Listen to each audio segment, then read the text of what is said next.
Hey fellow Vault Dwellers, it's Angry Turtle, and today we are reviewing Grand Finale as of the end of 2023. And yeah, this weapon was always good. I remember it being good, it being cool and good, but somehow, since I was testing and running with it today, it feels even better.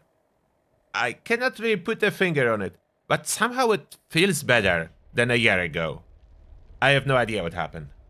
And now, a little bit more details. Let's start from possible modifications. Oh, and as well, if you don't know where to get a Grand Finale from, this comes from the event near to Nuka Wharton 2 when you fight a Titan.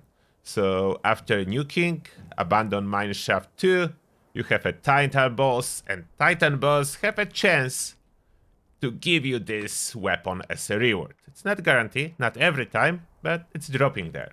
So Grand Finale. Two-shot broadsider, in other words, but more powerful than regular two-shot broadsiders, and with extra fireworks. It is a set roll, cannot be changed, you cannot re-roll this particular weapon. It's always two-shot, damage while aiming, damage resistance while reloading, and honestly, you reload this weapon quite often, so this is not a bad third start. Honestly, I would prefer faster reload, or less AP cost, but this one will do just fine. Damage while aiming, yeah, it's really good. You can use this weapon while aiming, so that's a good one. Now, modifications. The barrel option, I don't really like to sacrifice damage for a little bit of extra accuracy, so I always use standard.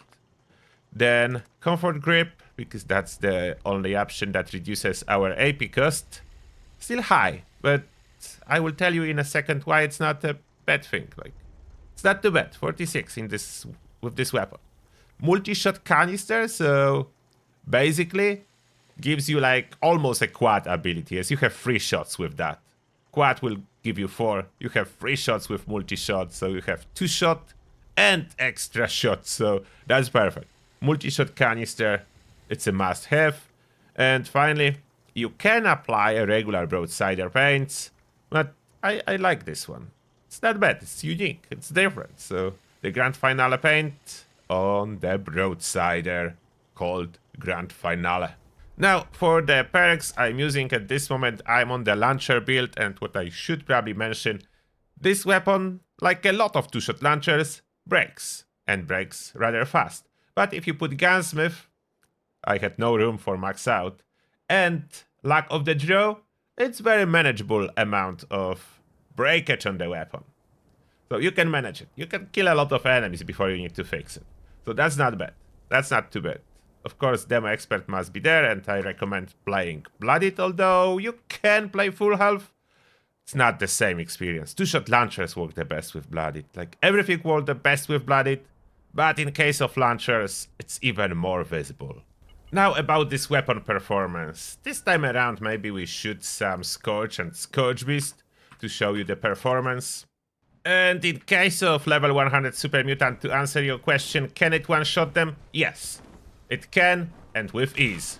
And look at this VATS accuracy. That's why I said the VATS cost is not a big problem, as everything dies in one shot.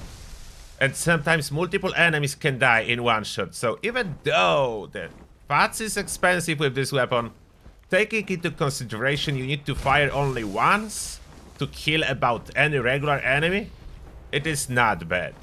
And in case of Scourge Beast, even not spec for criticals and VATS, 3 cannonballs will do it. Like, that's incredibly good. 3 cannonballs per Scourge Beast, and look at those beautiful fireworks. So something definitely has happened that this weapon feels even better than usually.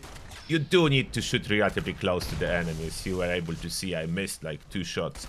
And I think, similar to the other weapon, this weapon carried this feature of having even greater benefits from taking one for the team than regular weapons.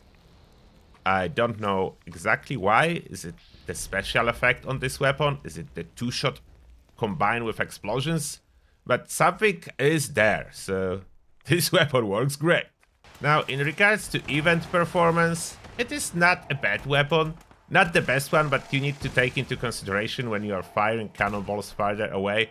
They do drop down, so you can see if I fire really high, you can see those cannonballs flying over it somewhere there. I don't know where did they go. But if I fire straight, like aiming in here, they do explode a little bit earlier than I am aiming for. But radius, I would say radius is average, even with Grenadier equipped, so you can see enemies are a little bit farther away. It's not the same as auto grenade launcher, but there is a good thing about it. The reduced range, you are less likely to inflict a self-damage, and that's double as important, because inflicting self-damage do damage the weapon too, so the weapon durability, as you can see, is dropping, and if I would shoot myself, it drops even more. I can even show you.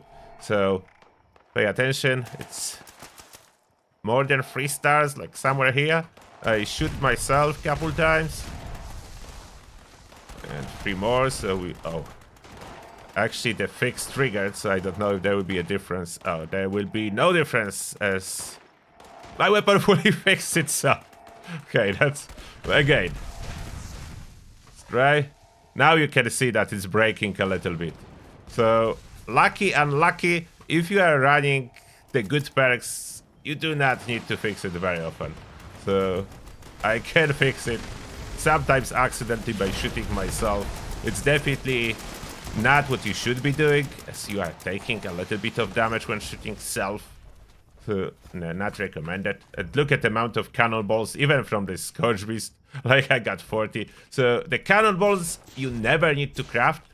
So, cost of ammo is 0.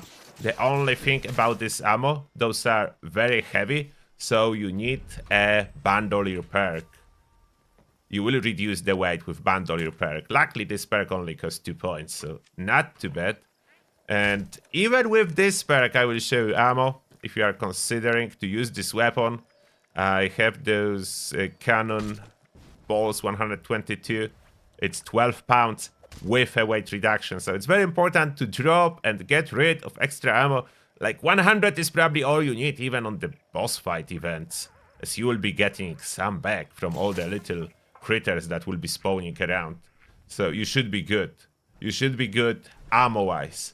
So that's the grand finale. Surprisingly well-performing weapon, better than I expected. It's a Scourge Beast killer, to be honest. Like 3 shots. 3 shots and Scourge Beast is down. I honestly usually struggle to get a Scourge Beast down with 3 shots from auto grenade launcher. And this is somehow doing it. Maybe grenade launcher is doing it this year too. I didn't really verify auto grenade launcher this year. But this weapon, surprisingly good. Really good. Like, you can use it as a daily driver. You can use it on bosses if you want to. If you spec for VATS, it does actually really high damage to boss. Only the VATS critical though. Regular shots, yeah, it will damage boss a little bit, but it will not be huge. And that being said, what do you think about this grand finale? The firework launcher that kills. I really like it.